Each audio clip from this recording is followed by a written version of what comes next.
যে আমাদের তো ষষ্ঠ বেতন কমিশন চলছে বললে হবে না, যে অ্যাকচুয়ালি ষষ্ঠ বেতন কমিশন কিন্তু 31শে ডিসেম্বর 2025 শেষ হয়ে যাওয়ার কথা ছিল, যেটা কেন্দ্রীয় সরকারের হয়েছে। কেন্দ্রীয় সরকার অষ্টম বেতন কমিশন গঠনও করে দিয়েছে এবং সেটা 1.5 বছরের মধ্যে রিপোর্ট প্রকাশ করতে পেরেছে। কেন্দ্রীয় সরকারের এখন ডিএ হচ্ছে 58%, আমাদের ডিএ হচ্ছে 18%, অর্থাৎ ডিফারেন্স হচ্ছে 40%। গত বছর রাজ্য সরকার আমাদের 4% ডিএ দিয়েছিল 1 জানুয়ারি 2025। স্বাভাবিকভাবে কর্মচারী সমাজ বা অবসরপ্রাপ্ত কর্মচারী সমাজ মনে করেছিল যে এবার 1 জানুয়ারি 2026 রাজ্য সরকার অন্তত এক কিস্তি ডিএ দেবে, কিন্তু রাজ্য সরকার সেই পথে হাঁটল না। নিয়ে কর্মচারী সমাজের মধ্যে ক্ষোভ। আমরা বলেছি যে এই জানুয়ারিতে গত বছর দিয়েছিল বলে এবার দেয়নি। এর মূল কারণ হচ্ছে আগামী যে 26 সামনে ভোট, বিধানসভা নির্বাচন, এপ্রিল মাসে নির্বাচন শুরু হবে বলেই আমরা মনে করছি।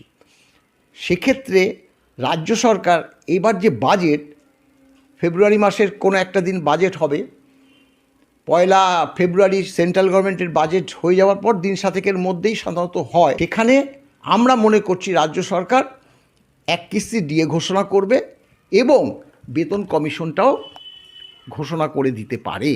কিন্তু বেতন কমিশন ঘোষণা করলে তো আর হলো না, কারণ বেতন কমিশন ঘোষণা করলে সেটা যদি সেই 3 বছরই লাগায় তার কোনো মূল্য নেই। সেটাতে কর্মচারী সমাজ জানে যে কেন্দ্রীয় সরকারের এখন 58, আগামী এই যে 1 জানুয়ারি 2026 আরও 2% ডিএ হয়েছে, মানে 60% ডিএ হয়েছে। ডিএটা মূল যে বেতনে যোগ হয়ে বেতন কমিশন হয়। আমাদেরও তাহলে এই যে 58 বা 60% যতক্ষণ না ডিএ হচ্ছে ততক্ষণ বেতন কমিশনের যে মূল বেতন হবেই না।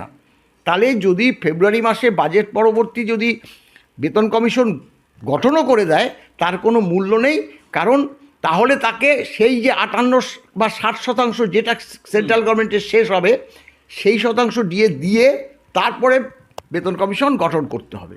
তাহলে পরবর্তী সময়ে তার এফেক্টটা, তার মূল্যটা আমরা পাবো। কিন্তু সেটা রাজ্য সরকার কিছুতেই করবে না, কারণ এখন 18। কারণ এর উদাহরণ কিন্তু রাজ্য সরকারের 24 সালে আছে। 24 সালে 1 জানুয়ারি এক কিস্তি দিয়েছে, আবার এপ্রিলে এক কিস্তি দিয়েছে। 24 সালে 2 কিস্তি দিয়েছে। তার কিন্তু কারণ আছে। 24 সালে 2 কিস্তি দেওয়ার একটাই কারণ, 24 সালে লোকসভা ভোট ছিল। হ্যাঁ, ফেব্রুয়ারি মাসে ঘোষণা করবে আর মার্চ মাস থেকে এফেক্ট দেবে, এটা আমরা নিশ্চিত, এটা দিতেই হবে।